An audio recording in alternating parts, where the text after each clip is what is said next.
Welcome to Secure Freedom Radio. This is Frank Gaffney, your host and guide for what I think of as an intelligence briefing on the war for the free world. We have a very special treat in store. My colleague Jim Hansen, the Executive Vice President of the Center for Security Policy, caught up with Ambassador John Bolton, the former U.S. Permanent Representative to the United Nations and Undersecretary of State for International Security Policy.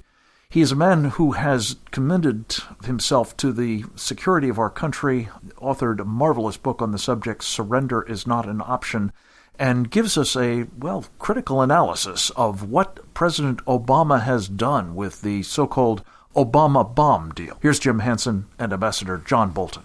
Welcome to Secure Freedom Radio. This is Jim Hansen, Executive Vice President of the Center for Security Policy, sitting in for Frank Gaffney. We have the extreme pleasure this segment of being joined by former U.S. Permanent Representative of the United Nations, John Bolton. He was also Undersecretary of State for Arms Control and International Security, and he currently is a Senior Fellow at the American Enterprise Institute. Welcome, Ambassador. Glad to be with you. Thanks for having me back. Well, we have a monumental deal in front of us that has been sold to the public as a way to stop the Iranian government from its goal of a nuclear weapon. Have the Iranians changed their mind? Is this actually a change in policy, or are we being sold a bill of goods? Well, I think we're being sold a bill of goods by the president. I've compared this to an American diplomatic Waterloo.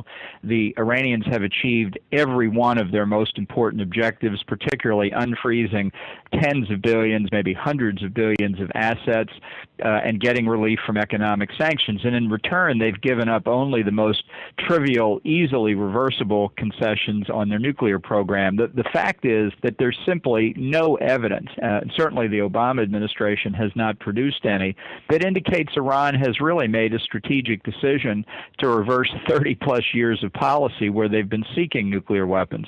I think Iran is nearly certain to violate this deal based on their past performance, probably already is violating the deal.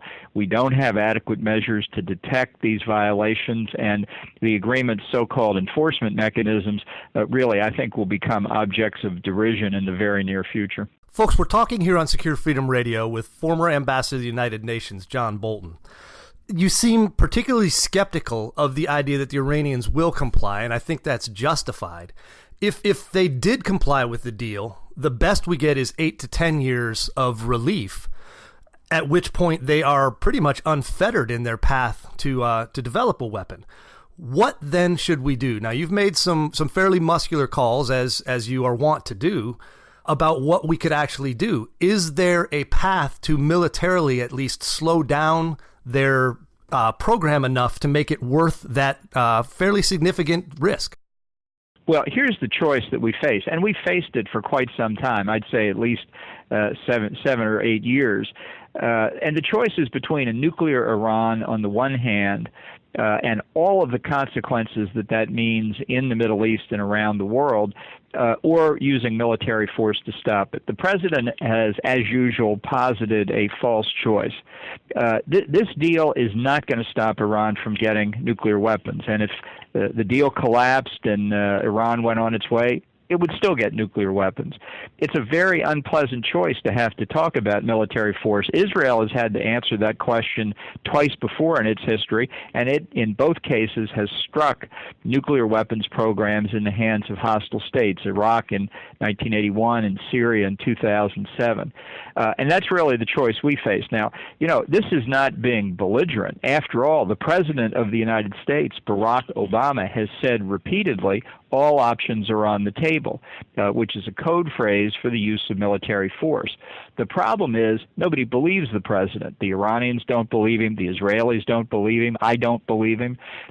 So it's pretty clear that during the remainder of his presidency, no matter how many times he says all options are on the table, there is zero chance that the U.S. will use military force against Iran. That's why the spotlight's on Israel.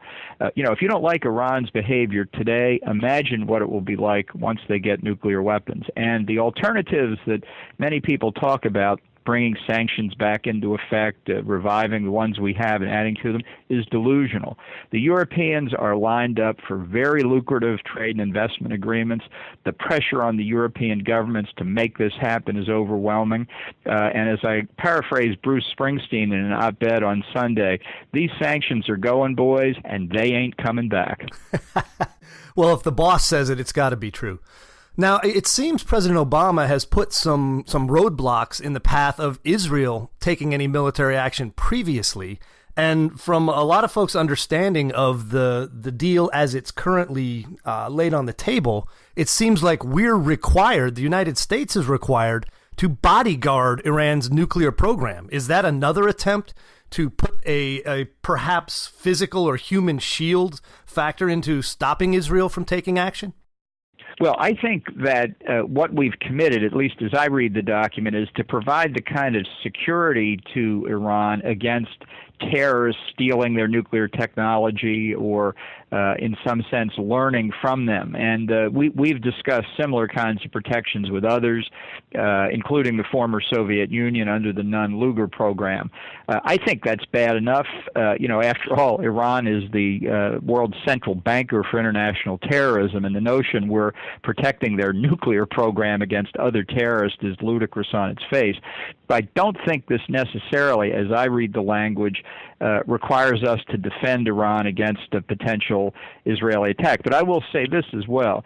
This is a lengthy, complicated document. I've read through it and parts of it several times. I need to read through it again about 3 or 4 more times before I will feel comfortable that I totally understand it. And beyond that, I think it is absolutely essential that Congress, in its 60-day review process, stand up on its hind legs and say, we want every side deal, every codicil, every understanding, every wink and nod, whether they're written down or not, anything in any way related to this deal that the president has committed to.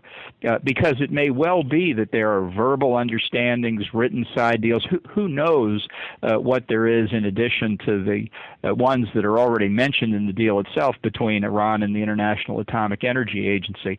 I'm just worried that the 4 corners of the deal itself don't contain all the critical provisions. And I just think Congress and its committees have to insist on this, no compromise on it. They need to see it. I think the American people should see them too. That would be a breath of fresh air.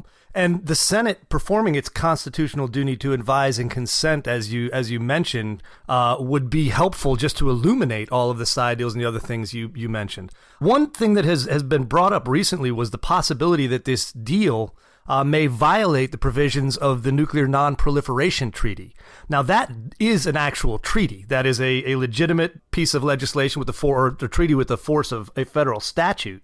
Is there a possibility that this executive action, which Obama purposely avoided making a treaty, may in some way, shape, or form run afoul of the actual signed treaty, the NPT? Well, I think Iran's conduct for the last 30 years has been in violation of the NPT. So that would simply, the agreement that would simply be a pimple on the body politic of what Iran is already doing. I mean, fundamentally, there's been a lot written. I'm sure there'll be more written about this legality and that legality. And just speaking as a lawyer, none of this has to do with law. This is about power. Iran's got it, and it's going to get more when it gets nuclear weapons. And we're standing back and doing nothing. Or waiting for Israel to do the job for us.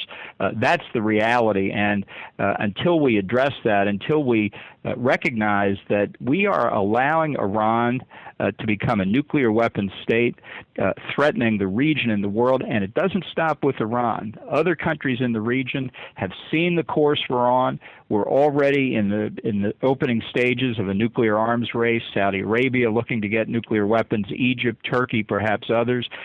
So then in a relatively short period of time, as these things go, 5 or 10 years, you could see 6 nuclear weapon states in the Middle East. That's what the president is allowing to happen. Well, that would be a disgrace, and for a man who came to power with an avowed goal of ridding the world of nuclear weapons, I think one of his legacies may well be, as you just mentioned, proliferating them across one of the most volatile regions in the world. Thank you very much, ambassadors. We've been talking with John Bolton, former U.S. ambassador to the United Nations, about the dangers posed by President Obama's Iran deal. Next up, we're going to talk Turkey with one of the most courageous and insightful journalists in that country, Barak Bekdil. Straight ahead.